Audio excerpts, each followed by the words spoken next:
네, 이번 시간에는 4단원 인권보장과 헌법, 헌법의 역할과 시민참여의 두 번째, 준법의식과 시민참여는 왜 필요할까에 대해서 공부하도록 하겠습니다.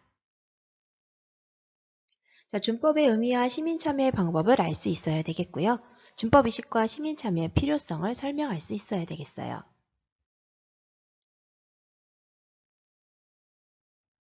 우리는 거리에서 서명운동을 하거나 시위를 하는 모습을 종종 볼 수가 있어요. 또 주민센터 민원실이나 아니면 누리집, 홈페이지죠. 또는 어플 등을 통해서 자신의 의견을 제시할 수 있고요. 또 실제로 많은 사람들이 그렇게 하고 있다는 걸 알고 있죠.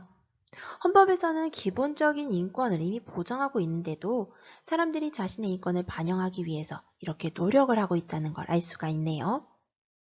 우리 교과서 110페이지에 청년과 대학생의 법의식 설문조사가 나와 있습니다. 매우 긍정인 답변에 비해서 우리 사회에서는 법이 잘 지켜지고 있다라는 질문에 대해서 긍정적인 답변이 부정적인 답변보다 근소하게 많게 나타났는데요. 매우 긍정인 답변에 비해서 매우 부정의 답변이 좀 많은 걸 볼 수가 있겠죠. 사실 우리나라의 청년이나 대학생들이 우리 사회의 준법 의식을 그다지 높게 평가하고 있지 않다는 것을 알 수 있습니다.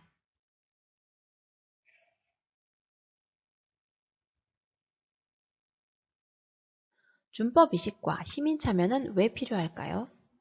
자, 생각하기에 앞서 법이 어떤 기능을 하고 있는지 먼저 살펴보도록 하겠습니다. 자, 다른 사람과 국가 권력으로부터 개인의 자유와 권리를 보장할 수 있죠. 또 개인이나 집단 사이에 충돌과 갈등이 발생하지 않도록 사회 질서를 유지하는 기능 또한 법이 하고 있습니다. 이 정의라는 것은 법이 추구하는 궁극적인 이념이라고 할 수가 있어요. 모든 사회 구성원이 공정하게 대우받는 정의로운 사회를 건설하는 것이 바로 법의 기능이라고 볼 수가 있겠죠. 그렇다면 우리는 준법의 의무를 왜 이행해야 할까요? 법을 존중하고 그 절차를 지켰을 때 모든 사회 구성원이 자유와 권리를 보장받으며 평화롭고 공정한 삶을 살 수 있을 겁니다. 네, 우리 교과서에 음악 속의 사회에 노래 가사가 하나 나와 있어요. 법무부에서 만들어서 배포하고 있는 노래라고 합니다. 자, 여기에 보면은 기본이 세워지는 기분 좋은 세상, 기본이 지켜지는 기분 좋은 세상 이렇게 이야기를 하고 있죠. 여기서 이야기하고 있는 기본이 뭘까요? 네, 바로 법 질서를 이야기하는 거겠죠. 결국 이를 지킨다는 것, 바로 준법을 우리가 행해야 된다라는 내용이 여기 담겨 있다라고 볼 수가 있겠습니다. 자, 또한 시민 참여가 필요한데요. 자신이나 다른 사람의 침해당 권리를 구제하고 부당한 정책이나 제도로 인해 차별이나 고통받는 상황을 개선할 수 있겠죠. 다양한 시민 참여의 방법으로는 민원 제기, 청원 운동, 집회 참가, 서명 운동, 정책 제안과 같은 방법들이 있습니다. 네, 각각에 대해서 조금 더 자세히 살펴볼게요. 자, 민원을 제기한다는 것은 각종 행정기관의 고충을 해결해 줄 것을 요구하는 것이죠. 선생님이 종종 민원을 제기하고 있죠. 또한 청원, 법률에 규정된 절차에 따라서 국가기관에 문서로 청구하는 것을 이야기합니다. 네, 우리에게 있는 청원권, 청구권에서 우리가 앞에서 살펴보았어요. 자, 자신들의 의견에 동의하는 사람들의 명단을 모아서 해당 기관에 제출하는 것을 서명운동이라고 합니다. 서명운동은 여러분도 많이 해봤을 것 같아요. 정책안을 채택 또는 실현해달라고 요구하는 정책 제안, 여러 사람이 모여 자신들의 입장을 알리고 어떤 문제를 해결해 줄 것을 요구하는 집회 또한 시민 참여의 방법이에요. 자, 우리는 선거나 청원과 같은 것들을 통해서 개별적으로 시민 참여를 할 수도 있고요. 정당 또는 이익집단 또는 시민단체를 통해서 집단적으로 시민 참여를 할 수도 있습니다. 이익집단 같은 경우는 압력을 만드는 압력단체라고 볼 수가 있어요. 나의 이익을 위해서 압력을 가하는 거죠. 시민단체하고의 차이점은 시민단체는 공익을 목적으로 하고 있고 이익집단은 그렇지 않은 경우도 많다라는 차이가 있겠습니다. 네, 우리 교과서 112페이지에 시민 참여의 다양한 사례가 나와 있어요. 한번 같이 살펴볼까요? 자, 청원 운동. 급식 재료와 관련된 조례를 제청을 하는 청원운동을 벌였네요. 자, 철도 건널목 안전 대책과 관련된 민원을 제기한 모습도 담겨 있습니다.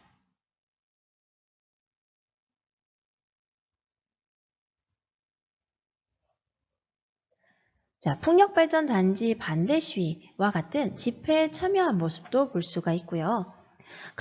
가습기 살균제 특별법 제정 서명 운동과 같은 이런 운동도 하는 모습을 볼 수가 있겠습니다. 여기서 말하는 특별법은 특정한 사람이나 사항 그리고 특정 지역에 한하여 효력이 적용되는 법을 이야기합니다. 자, 청소년 참여위원회의 정책 제안 모습입니다. 자, 학생들이 이런 정책을 제안하는 모습을 보니까 우리 미래 사회가 좀 밝아 보이죠?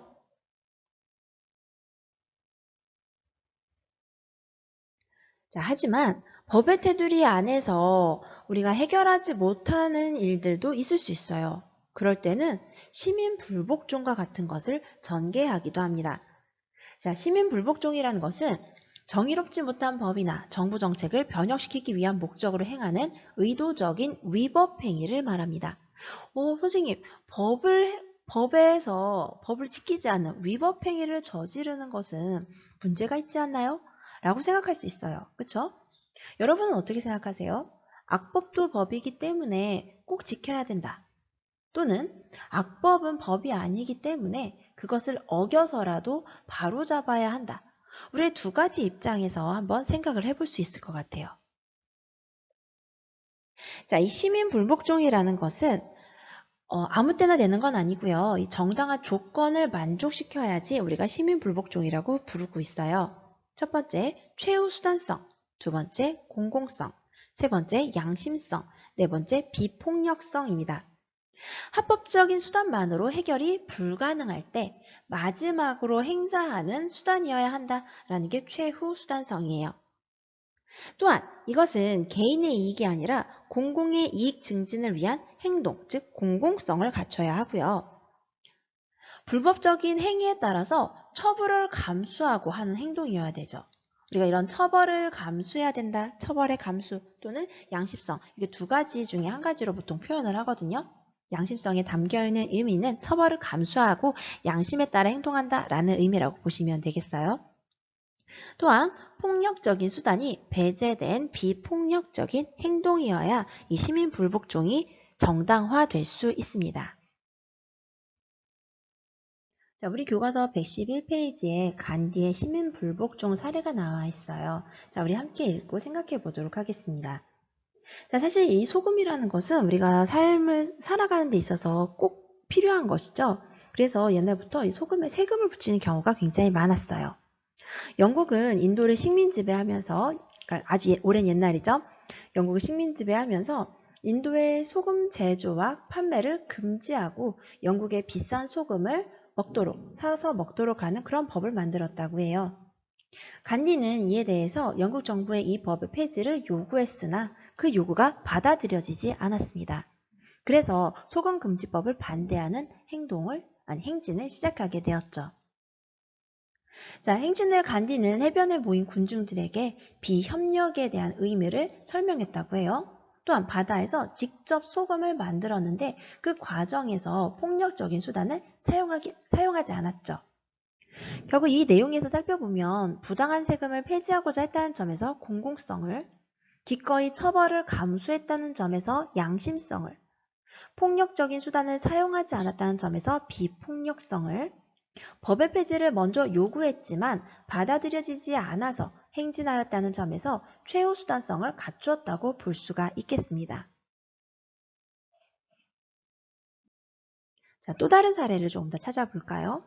자, 예전에 미국의 몽고메리 시에서는 버스에서 이렇게 흑인의 좌석과 백인의 좌석이 분리되어 있었다고 합니다. 또한 백인이 탔을 때 흑인들이 자리를 양보를 해야만 했다고 해요. 자, 그래서 이 로자 파크스도 이제 버스를 타고 있었는데 백인들이 타면서 버스 자리를 양보하도록 강요받았다고 해요. 그래서 로자 파크스는 꿋꿋이 버티고 앉아서 자리를 양보하지 않았다고 합니다. 결국 이 여자는 체포되는 그런 상황에 처하게 됐죠. 자, 이런 상황을 보고 흑인들이 버스를 타지 않는 버스 보이콧 운동을 전개했다고 합니다. 자, 이 결과 버스 회사들이 경영적으로 굉장히 어려움을 겪게 되었고 결국 이런 차별 법안이 아예 없어지게 되었다고 해요. 자, 두 번째는 홍콩에서 있었던 우산혁명입니다. 말 그대로 우산을 쓰고 했던 혁명이라서 우리가 이걸 우산혁명이라고 불러요. 홍콩이 영국의 식민 지배를 받다가 이제 중국에 반환을 해야 되는 시점이 되었죠. 그동안 영국의 식민지기는 했지만 자유로운 어떤 자유민주주의를 누리고 있던 홍콩 시민들이 이 중국에 반환되는 과정에서 좀 비민주적인 상황을 접하게 되었고 또 여기에 대해서 뭐죠? 비폭력, 불복종 이런 시민 불복종 운동을 전개하게 되었다고 합니다. 여러분 조금 더 기사에서 좀 자세한 내용 한번 찾아보시기 바래요. 자, 여러분은 여기에서 간디의 행동이나 아니면 우리 다른 사례들에서 살펴봤던 이런 행동이 정당한가, 그렇지 않은가 한번 생각해 보시고 이유를 한번 생각해 보시기 바랍니다.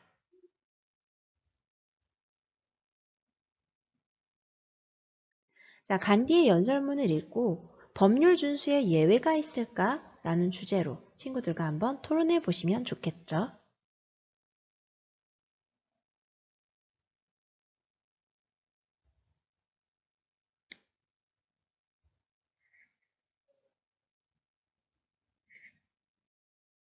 자, 이렇게 해서 준법의식과 시민참여는 왜 필요한가에 대해서 공부를 다 마쳤고요.